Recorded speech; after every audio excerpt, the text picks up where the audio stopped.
Ok, para hablar del daño hepático crónico es necesario primero recordar algunas funciones que cumple el hígado en nuestro organismo. La primera es, por supuesto, la producción de bilis en el cuerpo. La segunda es la producción de colesterol, que va a ayudar a la eliminación de las grasas dentro del cuerpo. La tercera es la producción, o la transformación, mejor dicho, de la glucosa a glucógeno de forma de almacenamiento. Por supuesto, también el hígado es el almacenamiento principal, si no el único, del hierro a través de la hemoglobina. Y también degrada sustancias nocivas o externas o subproductos del organismo, el cual va a ser excretado en dos tipos. La primera va a ser a través de la bilis en forma de heces, y la segunda va derivado hacia el torrente sanguíneo, donde va a estar excretado a nivel de la orina. Dentro de su definición encontramos que es una enfermedad degenerativa, crónica e irreversible del hígado, y que se caracteriza por necrosis y por supuesto por fibrosis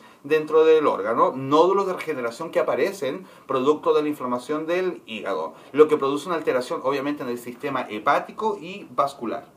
Con respecto a su epidemiología, encontramos que es la primera causa de muerte en hombres en 40 y 60 años, y que no es una patología GES, y que por supuesto está por delante de las enfermedades coronarias.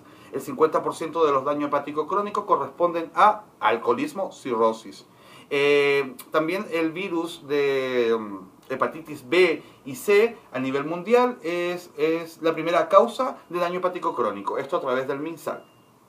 Dentro de su fisiopatología encontramos que es una alteración progresiva de la estructura normal del hígado, como consecuencia de una serie de episodios en el cual se inicia con un proceso inflamatorio. Lo que ocurre en este proceso inflamatorio es que cambia su estructura el órgano, el hígado, hay una alteración de los vasos sanguíneos, hay una alteración también de la circulación hepática y por supuesto una alteración de la función hepática. Lo que ocurre dentro de sus manifestaciones clínicas es que va a haber un aumento del colágeno, a lo cual hay una respuesta inmunitaria dentro del cuerpo que se caracteriza por una cicatrización, formando nódulos de regeneración que rodea al tejido cicatrizal.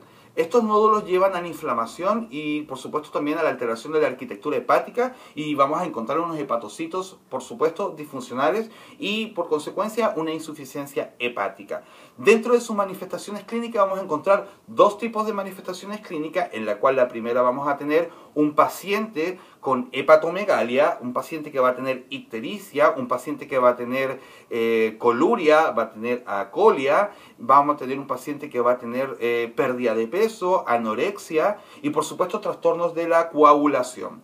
La segunda manifestaciones clínicas ya son manifestaciones clínicas tardías. ¿Qué quiere decir esto? Que vamos a encontrar un paciente con una esplenomegalia, que es el aumento patológico del vaso. Vamos a tener un paciente que tiene varices esofágicas, hemorroidales también, y ascitis. Por supuesto una trombocitopenia, encefalopatía, que es una de las consecuencias mayores dentro del daño hepático crónico.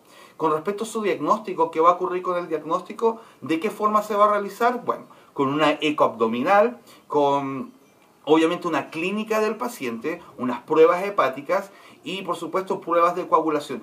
Pero la prueba más concluyente para realizar el diagnóstico de daño hepático crónico va a ser una biopsia hepática. Con respecto a su tratamiento vamos a utilizar espirolactona, que lo que ayuda a la espirolactona en estas dos manifestaciones clínicas se da la ascitis, se me olvidaba eso, es que disminuye la ascitis. También vamos a utilizar propanolol, los beta bloqueantes, que el efecto que produce dentro del organismo los beta bloqueantes es que hay una disminución de la presión portal dentro del paciente. Por ende vamos a tener una disminución de riesgo de aparecer varices esofágicas también. Por supuesto vamos a administrar todo esto por segunda indicación médica, furosemida, omeprazol como protector gástrico y un complejo B1, B6, B12 y ácido fólico, porque hay una alteración dentro de la función hepática, por eso no vamos a tener este tipo de vitamina. Otra de las funciones del hígado también es el metabolismo de la proteína. Con respecto, por ejemplo, a sus complicaciones, una de sus complicaciones mayores, yo creo que una de las más importantes que hay, es por supuesto la encefalopatía hepática. ¿Qué ocurre con la encefalopatía hepática? Que al haber o existir un trastorno dentro de la función hepática, va a haber una acumulación de desechos metabólicos en el cual el principal daño que va a producir el sistema nervioso va a ser la acumulación o el aumento del amonio o el amoníaco. Al traspasar la barrera del bulbo raquídeo tenemos una alteración del sistema nervioso. Para hacer un poco de vocabulario, encontramos también que la citis es la acumulación de líquido seroso anormal mayor al 25 ml dentro de la cavidad peritoneal. Es el primer signo de descompensación para pacientes cirróticos y tiene un periodo de sobrevida, por ejemplo, de a los 5 años menor al 50%.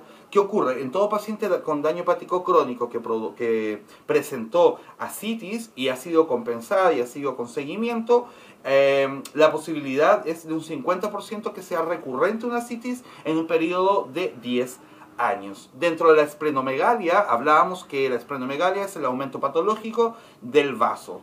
La encefalopatía hepática ya la explicamos con respecto a la acumulación del amonio en el sistema nervioso cuando cruza este umbral, y por supuesto los beta bloqueantes que hablábamos que era la disminución de la presión portal para evitar complicaciones. Con respecto, por ejemplo, a la encefalopatía hepática, existe una categorización que se llama Child-Pugh, en el cual vamos a tener 3 estadios que va a diagnosticar el tipo de encefalopatía que posee, ya sea con un buen pronóstico, un pronóstico moderado o ya mal pronóstico. Dentro de este Child-Pugh lo que ocurre es que vamos a tener diferentes requerimientos dentro de este Child-Pugh, en el cual vamos a saber, 1, si hay trastornos de la coagulación; 2, si hay una encefalopatía ya presente producto del amonio; 3, si existe el asterixis, que es la acumulación de líquido en la cavidad peritoneal también, o la citis; y por supuesto si hay una albúmina y una